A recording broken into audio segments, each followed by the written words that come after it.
Hey, what's up, guys? How's it going? Hope you're having a good afternoon today. I've been kind of in the mood for a little Castlevania lately. Well, let's be honest here, I'm always in the mood for some Castlevania, but right now in particular, I've been digging pretty deep into the series again, and really that's a perfect opportunity for me to talk more Castlevania right here on this YouTube channel. I mean, it's a great idea. There's nobody in here who's gonna say, Chitty, I don't want you to play Castlevania. I mean, who says that? What are you? A miserable little pile of secrets! The last Castlevania game we talked about was Aria of Sorrow, I believe. So I figured, let's go ahead and we'll do another one on the GBA. This time we got Castlevania Harmony of Dissonance. I've always considered this one to be one of, if not the most underrated Vania game. I don't know what it is about this one. I know it's flawed, but I just have a soft spot for it. I don't know how to describe it. Well, I better figure out how to describe it, because I'm about to do a review here. But anyway, yeah, we're going to talk about this game. I'm going to break down why I like it. I'm also going to break down why some people don't like it very much. But with that said, let's get started here.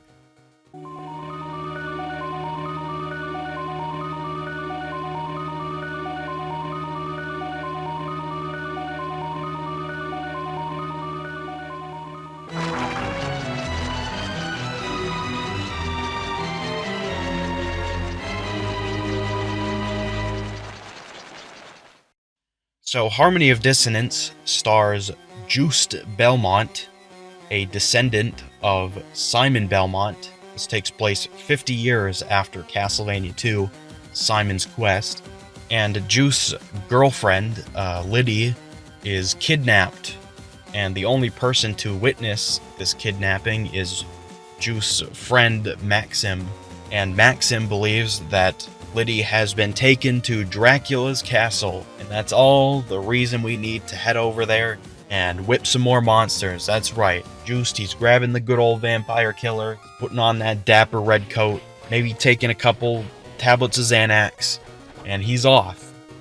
So Harmony of Dissonance follows a lot of the elements that Symphony of the Night started. That's right, this is a Metroidvania game, which means you got a huge castle to explore. You got tons of enemies and areas, and you level up by killing stuff, you find weapons, find armor, you guys get the idea by now. But the difference this time around is that Juste is a Belmont, and Belmonts usually have pretty limited arsenals. They have, the classic vampire killer, but you might have a sub-weapon or two, and that's about it. But Juste, he's different. Juste, he's like a magic supreme guy. I don't know what kind of description that is. He's the magic supreme guy, alright? So he'll find like these spell books spread across Dracula's castle, and what they do is that they'll take a sub-weapon that you have and give it a spell. And each book and sub-weapon, they have a different combination and unique spell attached to them. So there's a lot, and I mean a lot of different spells to mess around with. And that is, I guess, the bulk of Harmony of Dissonance's combat. And of course, what is a Castlevania game without castles? Whew, that is a shit transition. That's right, we got a castle to explore. And, it's kind of bland. There's some unique areas in there, and I don't know, it's just something about it that's not as memorable as the other castles. It's maybe a level design thing. There's a lot of issues with this game's castle design that we'll get into later, but it's just a little bit more bland than the others. But don't get me wrong, it's still fun to explore this place, and there's some notable rooms here and there. Like early on in your adventure, you'll find an empty room, and Juste decides that the best course of action here would be to take this empty room, put some furniture into it, turn it into his little man cave, maybe set up a fucking Sega Genesis. He's gonna play some Golden Axe in his free time while his girlfriend's being held in a castle full of monsters.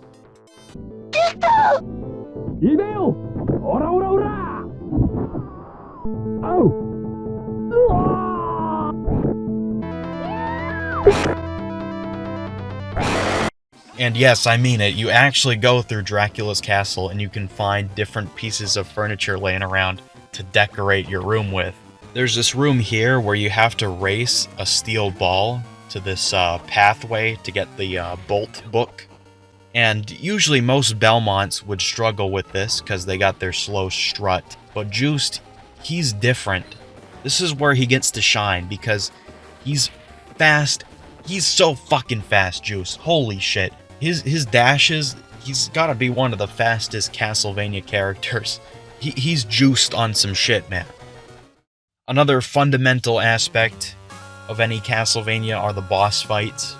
And unfortunately, some of them are kind of lacking a little bit. A lot of them just have pretty simple attack patterns. They die pretty quick. There's even one that's like a reskin of a different boss from earlier, which is really lame. But there are definitely some good ones.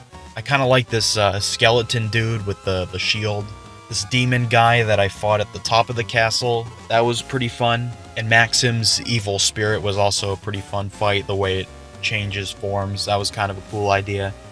But the most important part is that this is the best time to experiment with all those different spell combos that you found. Like, check this spell out, for example, here. If you combine the Bible with the Bolt Book, it gives you the shield from Gradius, which, that's a pretty cool reference. Holy shit, it's pretty powerful, too. For this run, I'm doing a little challenge. It's a simple one. All it does is ban life max-ups. Just forget that one.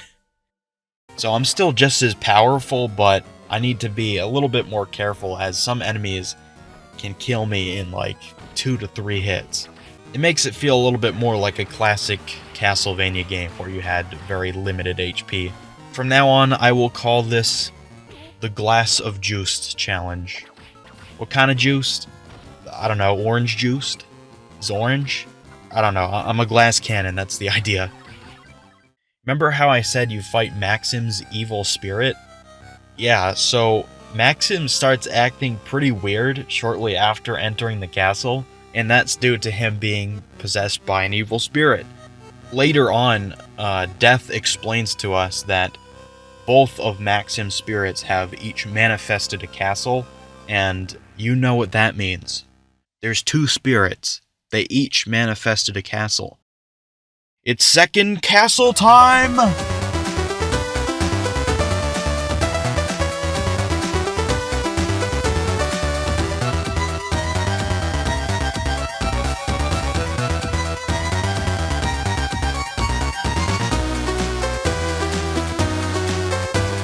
It's a palette swap. You do have some new enemies, you got new bosses, and I guess some rooms are pretty different. It's kind of like Symphony of the Night, but, you know, the castle's not upside down. This is also where Harmony of Dissonance starts to become confusing as all hell.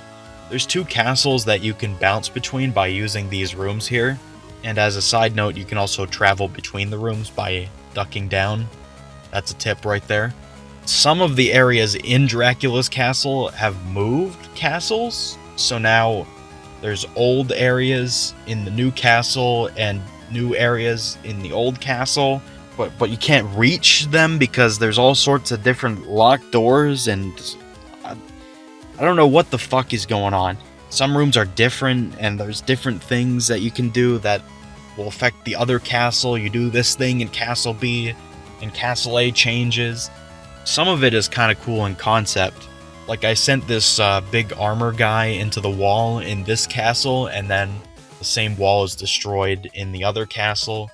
So I finished exploring this room here, and, well, that's just great.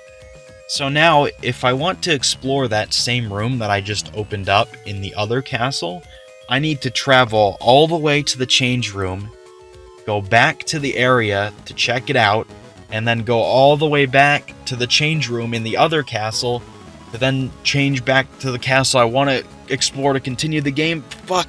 Jesus Christ. In the latter half of Castlevania Harmony of Dissonance, you need to collect all of Dracula's remains. Most of them aren't too difficult to find, but what is going on with this one? A breakable wall in a save room. I never would have figured that out. But that's nothing compared to finding the last spell book, though.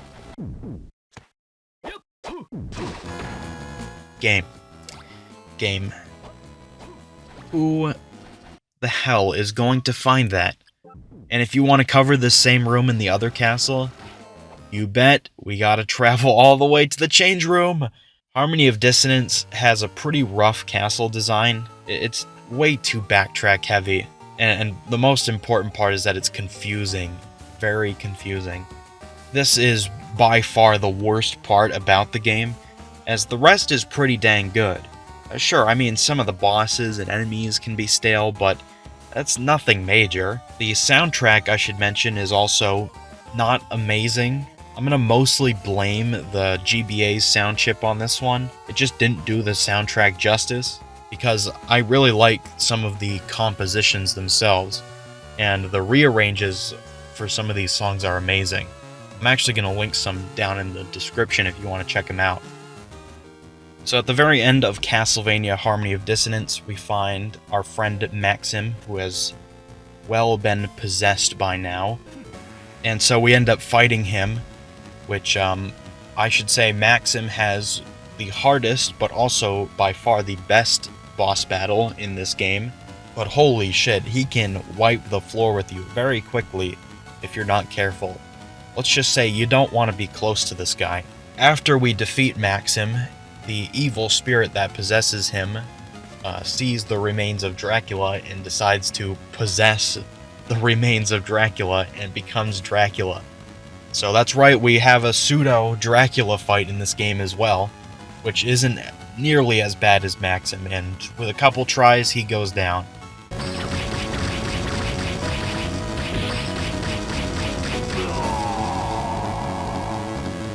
And that is the end of Harmony of Dissonance.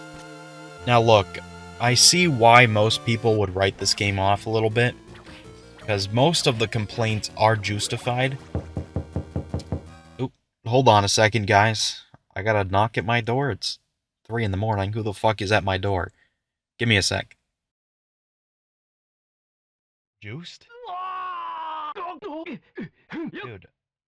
Meth night isn't till fucking Sunday. Get out of here. Look, man, I'll stop the puns. Just put the fucking whip down. Okay, I'll stop. Just go. Get out. I'm doing a fucking review. Alright, where was I?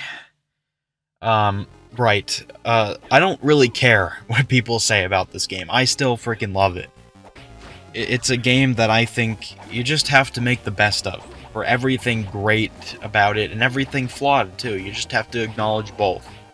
I see it as a game with excellent combat and RPG mechanics that are just held back by poor castle and level design at times. And goddammit, Juiced is just... he might be the most fun Castlevania character to control. He's just so fast. And with all those spells too, oh man, it's just so much fun to mess around with that stuff. Just so many spell combinations. You got meteors raining down, crosses flying around the entire screen, explosions of lightning, a goddamn fairy with a hammer that does 500 damage. Juiced even does the aura.